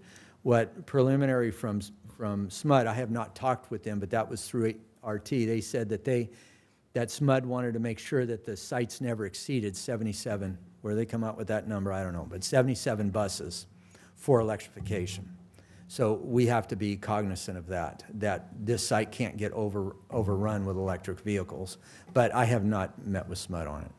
But this is a really good site because all the overheads are down on Twin Cities. Be really easy to upgrade. When we've upgraded the treatment plant in horsepower, really easy to upgrade that because it's all overheads. So. Well, I know Kurt and I were on the council. We've been talking about this for a few years now, and $1 million for some property that we don't have to spend sounds like you've made some progress. I think we're going to have some other discussion. Yeah, so Councilman. playing devil's advocate here, this is an important decision, obviously, because you say this site could be something we're going to use for a long period of time.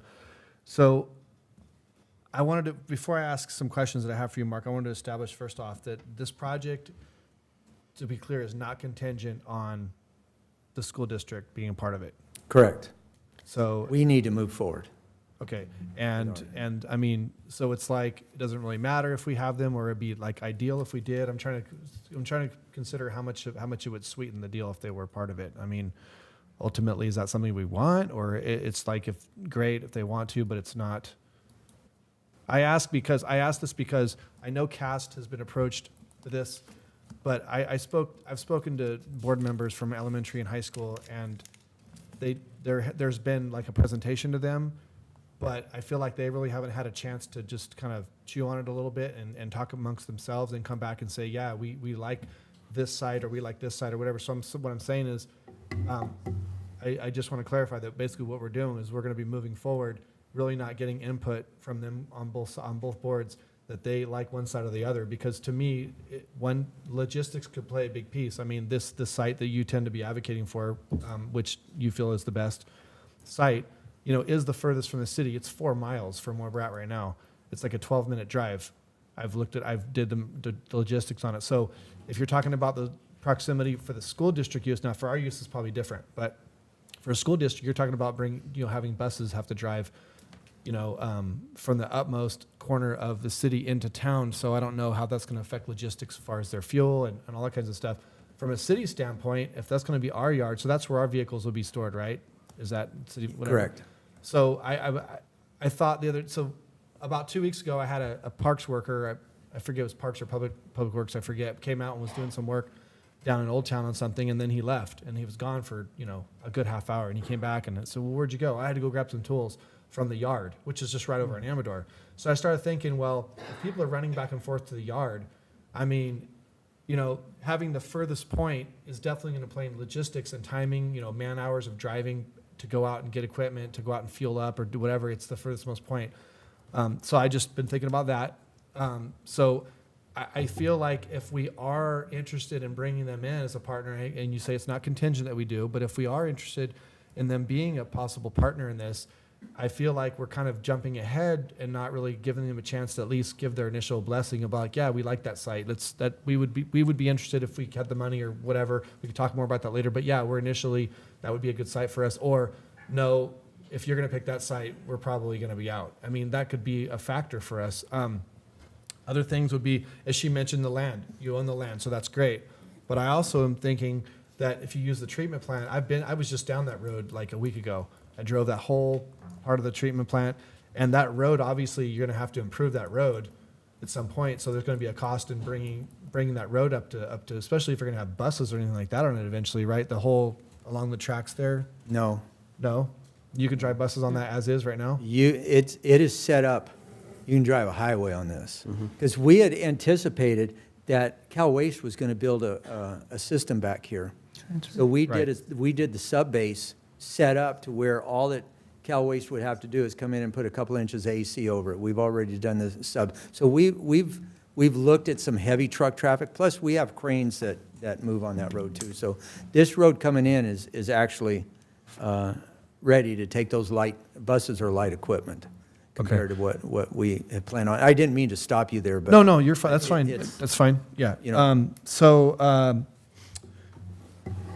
obviously, having the land already is going to save us. I mean, me looking at it, I mean, the foundry site looks good to me too. Obviously, I'm just me. I'm not, an engineer like yourself and have looked at all the things, but it seems like it would be more centrally located. Of course, I know you mentioned there's a price tag with that. But I'm just, again, I think I'm just kind of hung up on the logistics of it. I feel like, I feel like we're kind of pressured to do something, but I don't want to make the wrong decision. I know there's been council talking about this long before I was around, but now, I mean, obviously, you just said yourself that you guys had your eyes focused on something else, and now you've switched it up. So it's not like minds haven't been changed. The property that you said we purchased behind the existing parks maintenance, Yes. off of Amador, behind the existing, so we own that. Right here. Yes, we So do. what would we do? Would we just try to maybe sell it or something, or maybe just keep it in case we need it for something else later? What would be the thought? Because I haven't given much thought to that. Okay. We But can't clearly really, that's not we the can't right- really do anything with it in the Okay. residential. That property is designated residential, and I would consider that infill property that we could probably find somebody to develop that. So there is a chance we could definitely off that property and offset. Absolutely, cost yeah. Of something else. And that, how much is that? 6 acres? Yes. And how much is what's the size of the foundry site? The foundry site, including, because we had to look at. And I don't believe the foundry site is an option at this point. It's being presented as an option. No, it was an idea that we pursued and was talking to the property owners, and they basically ended the discussions. Okay. They haven't Well, then why is it in the communicated staff with us. report? Shows the history of We're what- showing the where history. project has gone and all the evaluation that's gone Right. into it. And the other thing that I certainly recommend, the wastewater treatment plant. When you're looking at development within your community, you have taken up commercial or industrial property with a government bus facility use. You're not generating jobs or a tax base off of that property. Where the wastewater treatment plant is already within that government use. It's zoned properly for something like this, and it's I think a good location and good use for a facility like this. Okay. Well, I can see that. I mean, obviously, you guys are heavily recommended this one site. So the other ones, I mean, maybe I misconstrued the staff report as these were things we were looking at. So obviously, I wasted a lot of time looking at stuff for no reason if we're only looking at one site. But so I just keep going back to, again, I feel like, I mean, I guess there's a transportation meeting with the elementary school on Thursday. I just feel like, I mean, it would be nice to have some input from them at all, just like initially, like, yeah, we're interested, that's a good spot, let us know if we can maybe get involved. But right now, I'm hearing a mix of like, no, we're not interested at all, to we might be, but nobody's really kind of Mayor? said anything. And Maybe I can chime in on that. And I don't mean to interrupt you, but we did have a CAS meeting. Yeah. And this was the topic of discussion at that CAS meeting. Mayor Lampson and Councilmember Campion were at that meeting. We had members from each of the boards there, along with the superintendents. I've been in discussions with the superintendents on this for well over a year. We introduced it to the board. I believe the elementary school district talked about it at their last meeting. I haven't had an opportunity to follow up with Superintendent Schauer to find out what that discussion was. In our meeting, we discussed to kind of bring it back to their boards. Once I have some direction tonight from the council, we'll go back. I'll go back to the superintendents and work with them on kind of an outline of an MOU type, and hopefully be invited back to their boards to do the same presentation and hopefully get some direction from them. I get that. But I think I'm trying. let me clarify something. You just said some comments. So one thing is you're asking us to approve direction about this site, and then you're saying go back to the school districts and get an MOU. So that kind of is kind of the opposite of what I was just saying, where we'd like to get input from them first. I'm aware of the CAST meeting. I actually spoke to all the people that were in the CAST meeting from both the elementary and the other, and these are the people that tell me, yeah, it was presented to us, but we didn't really, go back and say, yeah, we like that, or had a chance to go over it. These are the people that I just spoke to. As a matter of fact, I spoke to 2 of them just this morning. So I think there's a miscommunication about what you think they feel about it. They've said, yeah, they've mentioned it to us, but we've not discussed it amongst our boards. And if you've been talking to them for a year, a superintendent, that's not, like I said, I'm speaking to all the board members on both boards, and they're saying, they're not acting like this has been an ongoing thing and this site has been presented. So again, I just feel like we're putting the cart before the horse a little bit. And, the council can do what we want tonight, but I just feel like if I'm going to be partners with somebody, if I ask Mr. Sandu, go in partners with me, and I said, but I'm going to do it without you, no matter if you're going to be a partner or not. And he says, well, I might be interested. And then I go secure a lease on a building and say, this is where our business is going to be. He might be like, well, would you do that without me? I don't like that site. So I'm hung up on this. Feel like we're pushing forward without their input. Yeah, and I understand that. And I think, what we're looking at is the best interest and option for the city at this point. I think it's a great idea to partner and do joint use facilities. I think in the long run, it's going to save all of our jurisdictions, dollars and efficiencies, especially if, we're heading towards electrical buses and trying to, pull that type of power. What I know about the city, that this is probably the best location, for setting up a facility like that. But I think the decision in front of the council tonight is what is the best interest of our organization, of our city, moving forward. We've been kind of bouncing around on this. We own this property. We don't have to spend a year in trying to negotiate and try and acquire some other property from the city. Let's move forward on this site. We'll, court the school districts and see, if they want to participate. This site is a great site because we can expand or contract that facility. If they want to join us, then I think that's great, and we can start working. They would have to secure funding. We have a funding source, and we have a deadline on that, 2021. We need to be under construction and spending that money in 2022, have this construction completed. It may take till 2022 before a school district can, figure out their funding to come out and participate in that facility. Do we have a budget for this? I'm sorry, Kurt, go ahead. I was just going to say, in the CAST meeting, there was no ask for a firm commitment. It was simply, look at this. This looks like where the city has to go. This is the property we have. This is the deadline we're under. And if you're interested, certainly we would entertain, accommodating your needs. But I think maybe we're getting a little hung up on, trying to work with other jurisdictions to the extent that it's going to be detrimental to us, particularly with this funding. And we have a funding deadline if we're going to make a move. We've looked at all these different sites, and Paige has been involved as well. And when it comes right down to it, yeah, maybe it's a little bit far out of town, but there's nothing available in town that we own. Anything like the manager says that we're going to purchase, there's 2 things. One, it's going to cost additional money, which can't go towards, concrete, underground buildings and facilities. And then secondly, you have a tax base loss on anything that is not currently owned by the city, because obviously we don't pay property tax. So I've looked at it, I look at it from that point of view, and I think it's a pretty easy decision for us tonight, at least for me. And it doesn't close the door on the school districts.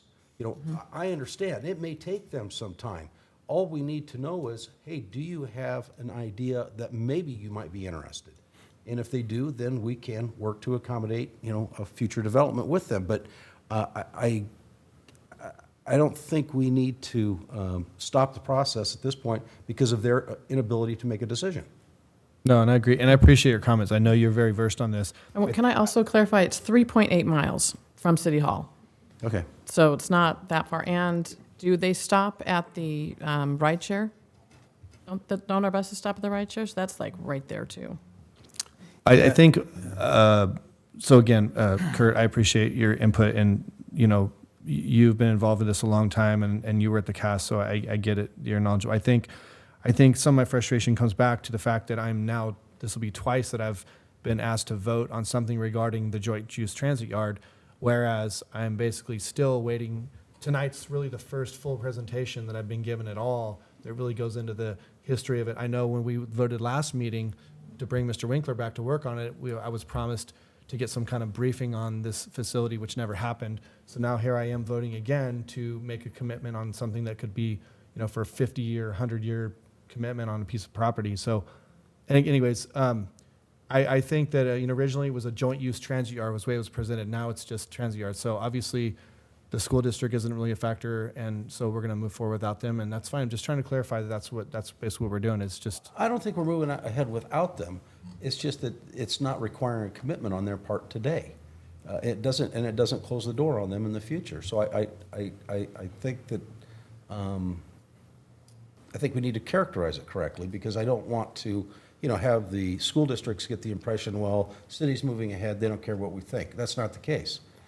We're making a decision based on what we believe is best for this city for a variety of reasons, and that if we can accommodate them, then let's work towards that. But I don't think it's anything more than that. yeah, I get it. And the other thing, you know, what we're asking tonight, it doesn't really commit the city. We're asking to move forward. You know, we have environmental documents and everything else that need to be, you know, there's a completed. cost associated with that. Yes. There are. Absolutely, right. But we need to come back, and, you know, those are all have to, you know, come back to the council and be approved as well. So, you know, we need to, you know, figure out a site and move. The site behind our existing park, the one you've deemed it's not going to work for us.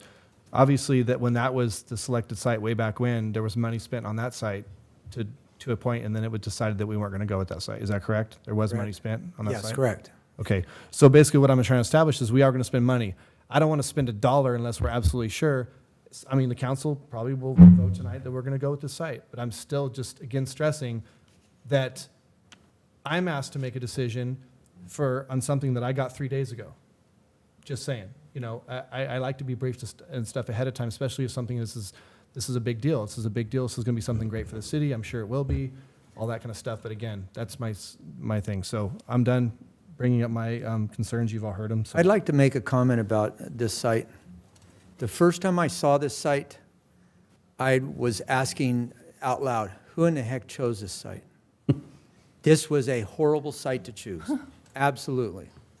I can agree with that. You know, because of the residential, because of all the bus noise, because of the traffic. But when you first look at it, you go, oh, we got the property at a low, you know, we can get the property at a low cost, and we can squeeze everything in.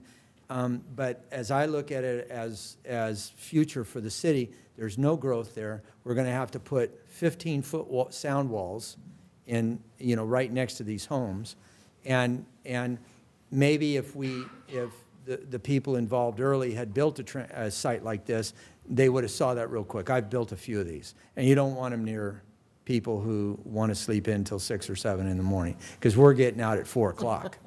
You know, our buses are leaving site at 4 and 4:30, and so even though there was a lot of effort put into it and a lot of stuff in it, it just was a site that was just constrained from the beginning. So let me ask you one last more pointed question. Maybe the city manager. And there's been really good people working on this. It just, everybody was trying to make it fit into this little tiny shoe.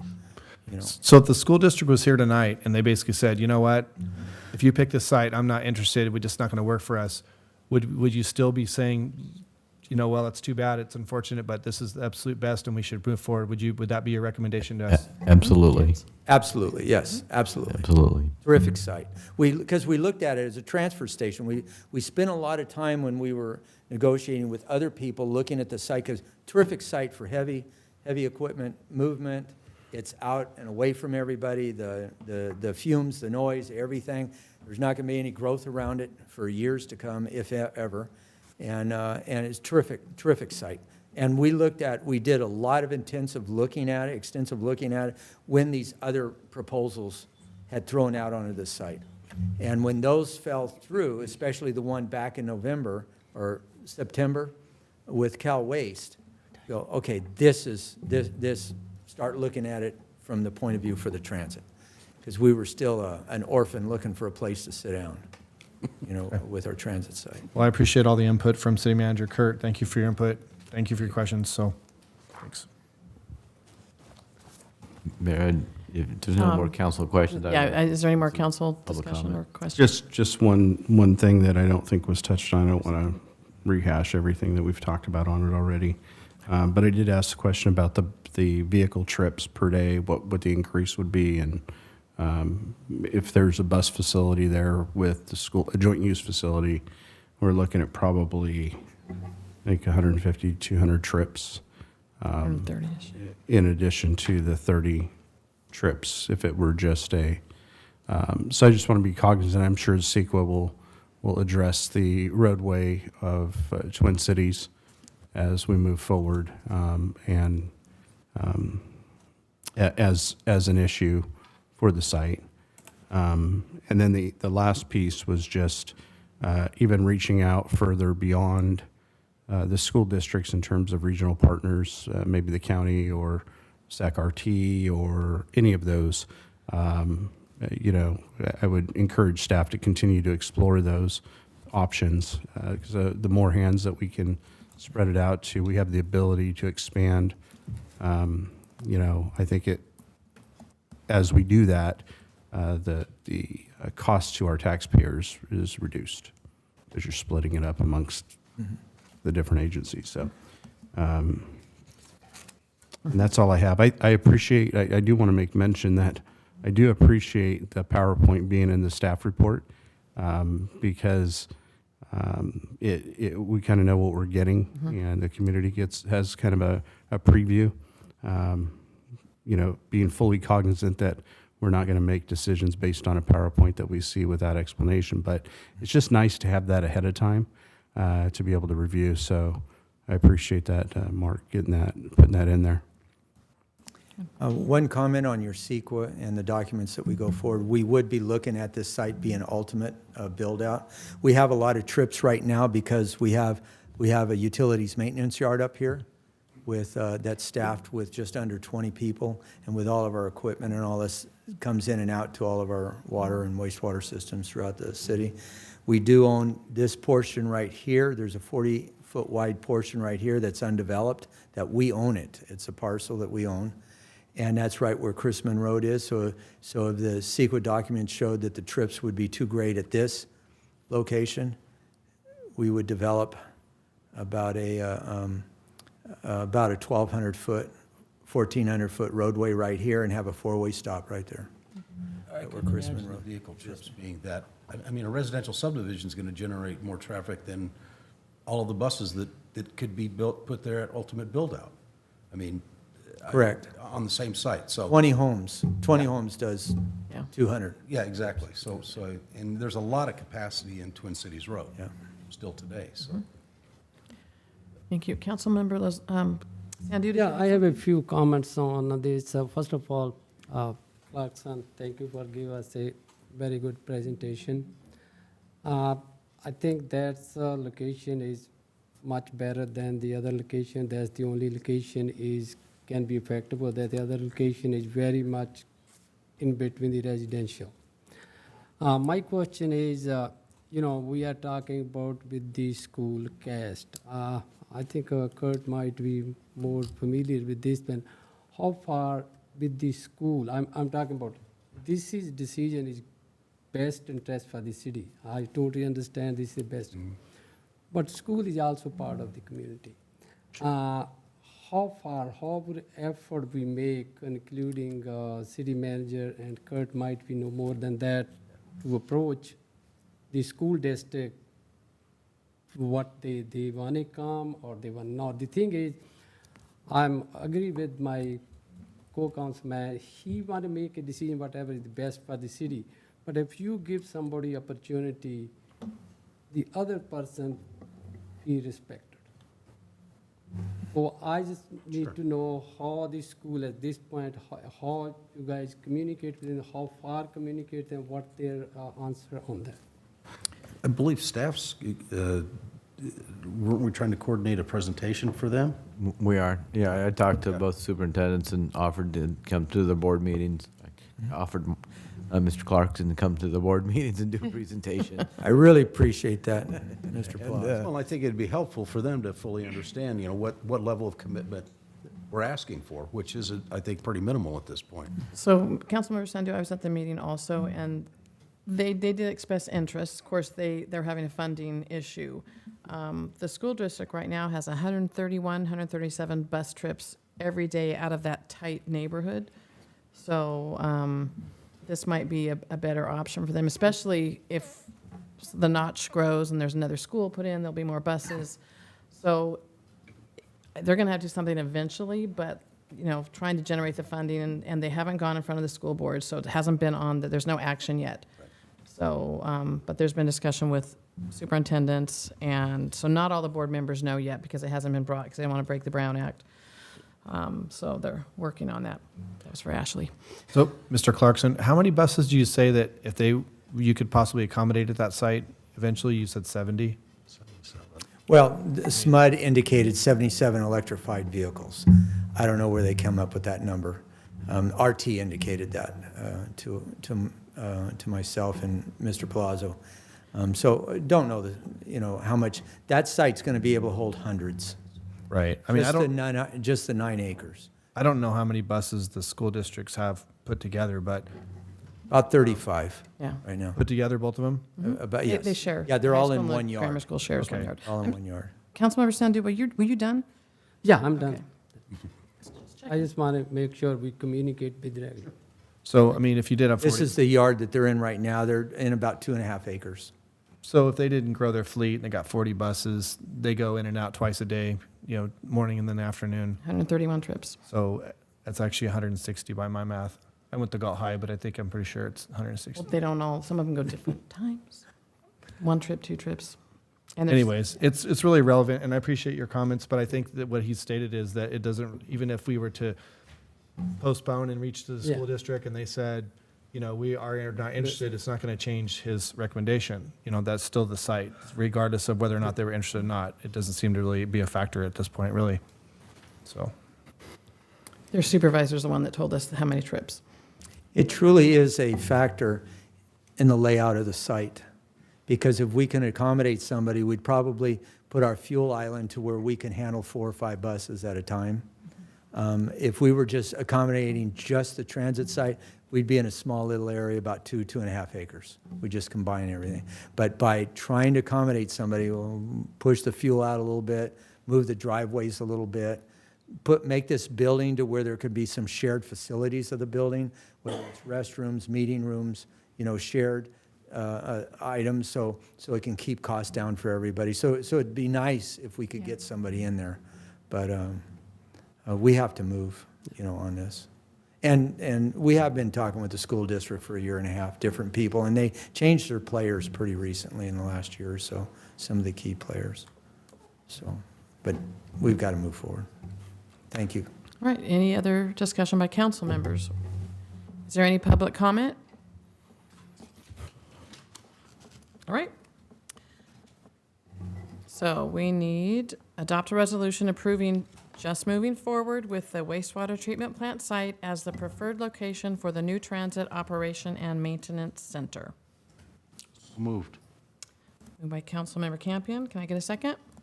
I will do the second. Second by Councilmember Sandu. Roll call vote, please. Vice Mayor Farmer, No. Councilmember Sandu, Aye. Councilmember Campion, Aye. Councilmember Lozano, Aye. Mayor Lamson. Aye. Motion passes 4-1. All right, moving on to communication. Do we have any? Not tonight. Please, people, send us letters. Any comments by staff? Shall we? You don't get any more comments, no? Ms. Tyson? Nothing from me, thank you. Mr. Selling, welcome, and thank you for taking some questions. Yes, no, absolutely. No, I'm just excited to be here again and look forward to serving the city. Thank you. You're done. Ms. Hall? So we are currently recruiting for the positions of Parks Worker 1 temporary, police officer, swim coach, wastewater plant supervisor, wastewater system operator 1 and 2, water system operator 1, 2, and youth sports official for softball. Tomorrow also, the HR division, as well as a member from Parks and Rec and the police recruitment team, will be at Liberty Ranch High School for their career fair. So we'll be talking to them about a career in public service and in public safety. So that should be fun. Are you going to be there too? Yes. Oh, great. Make sure you get a picture posted. Yes. All right, Mr. Solis. Chief Stockman. So we're still going under that premise that I have all of their time if they pass, right? So- Yes. No? No, okay, all right. I'll try to be quick. Did anyone tell Mr. Selling how much time you really Already, get? I'm done? Okay, all right, I'll make it quick. Hey, so on March 20th, we have a coffee with a cop at Starbucks. Citizens When? have been complaining March 20th. We've got a lot of comments about the fact that they're always in the daytime, so this one's going to be from 5 p.m. to 7 p.m. Oh, nice. We'll also be at River Oaks Elementary for Career Day on March 27th. And on April 27th, I know it's a ways out, but the DEA prescription drug take-back event is going to be that day. The reason why I wanted to bring that one up is we have a drop box in the lobby of the PD, and citizens can drop prescription medication in that drop box anytime that we're open, and they don't have to make contact with the front counter. They just pull it open like a mailbox, drop it in, close it, and off they go. So what happens with those medications is on April 27th, that medication gets turned in with that collection that we do every 6 months. And that's it. Great, thank you. Mr. Palazzo? Nothing further. Thank you. All right. Ashley is here. Anything? Okay. Councilmember Campion. Nothing more. Councilmember Lozano. Just one thing, look forward to Friday, our strategic plan workshop, all day Friday. I think You're looking forward to It that. expanded, didn't I it? absolutely am. 8:30 sharp, please, at the PD. What's that? Are you really, though? I am. I have ideas. Do you have comments? Okay. Vice Mayor Farmer? Just that I'm happy that we were able to get the PD some equipment they need. I'm sure they're all going to be really excited, and glad that the council could support our department as we all promised we would do. Thanks, Mike, for your question. Your answers were very good. Thank you for indulging me. I tend to ask a lot of questions sometimes, so trial by fire there for you. And thank you, Mark, for your answers on my questions. So that's all I have for tonight. Councilmember Sandu? Nothing to report. Congratulations to all the new commissioners. Glad to see that going. Thank you, staff, for all your input today. And are there any events coming up? Oh, 150-year sesquicentennial? Oh, my goodness. I believe the banners are selling like hotcakes. And the State of the City on March 21st. So get your tickets from chamber members, correct? The Littleton Center, right? It'll be at Littleton. Okay. All right. With that, meeting adjourned.